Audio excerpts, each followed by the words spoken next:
Bom dia, e hoje a nossa leitura é Atos dos Apóstolos, capítulo 19.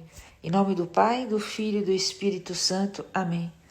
Os discípulos de João Batista em Éfeso. Enquanto Apolo estava em Corinto, Paulo atravessou as províncias superiores e chegou a Éfeso, onde achou alguns discípulos e indagou deles: Recebestes o Espírito Santo quando abraçastes a fé?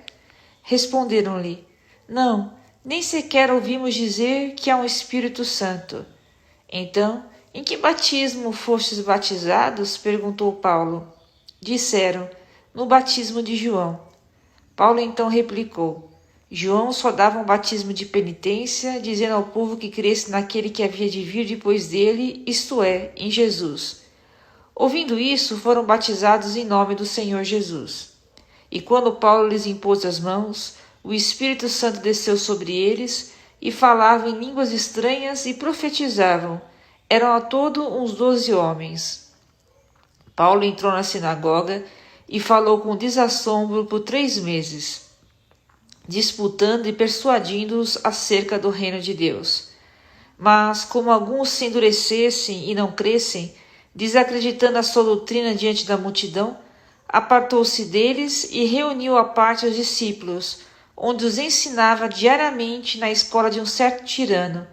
Isso durou 2 anos, de tal maneira que todos os habitantes da Ásia, judeus e gentios, puderam ouvir a palavra do Senhor.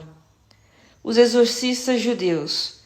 Deus fazia milagres extraordinários por intermédio de Paulo, de modo que lenços e outros panos que tinham tocado seu corpo eram levados aos enfermos, e afastavam-se dele as doenças e retiravam-se os espíritos malignos.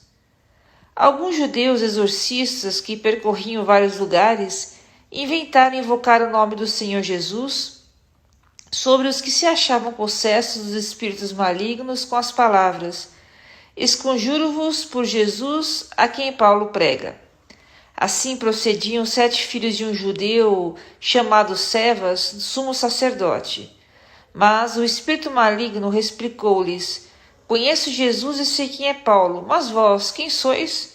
Nisso, o homem possuído do espírito maligno, saltando sobre eles, apoderou-se de 2 deles e subjugou-os de tal maneira que tiveram de fugir daquela casa feridos e com as roupas estraçalhadas. Este caso tornou-se em breve conhecido de todos os judeus e gregos de Éfeso, e encheu-os de temor e engrandeceram o nome do Senhor Jesus. Muitos dos que haviam acreditado vinham confessar e declarar as suas obras. Muitos também que tinham exercido artes mágicas ajuntaram seus livros e queimaram-nos diante de todos. Calculou-se o seu valor e achou-se que montava 50.000 moedas de prata. Foi assim que o poder do Senhor Jesus fez crescer a palavra e a tornou sempre mais eficaz. Tumulto dos ourives. Concluídas essas coisas, Paulo resolveu ir a Jerusalém, depois de atravessar a Macedônia e a Caia. Depois de eu ter estado lá, disse ele, é necessário que veja também Roma. Enviou a Macedônia 2 dos seus auxiliares, Timóteo e Erasto, mas ele mesmo se demorou ainda por algum tempo na Ásia. Por esse tempo, ocorreu um grande alvoroço a respeito do Evangelho.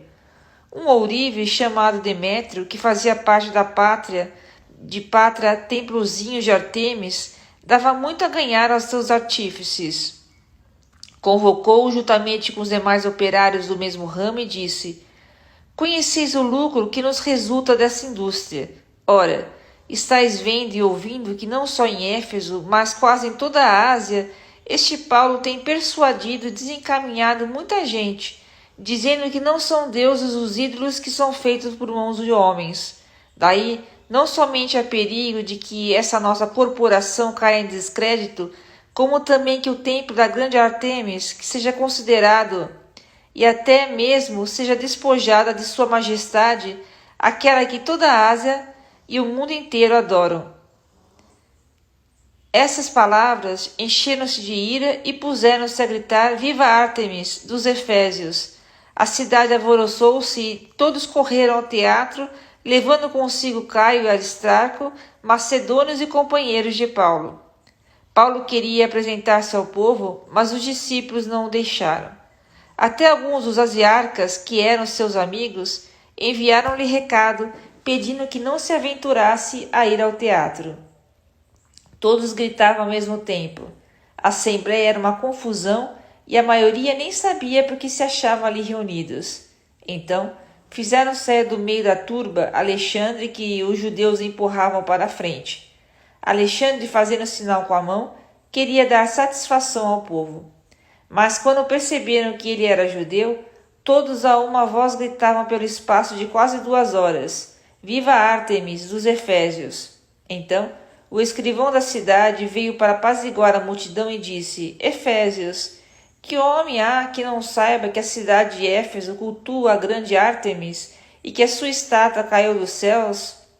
Se isso é incontestável, convém que vos sossegueis e nada façais inconsideravelmente. Esses homens que aqui trouxestes não são sacrílegos, nem blasfemadores da vossa deusa.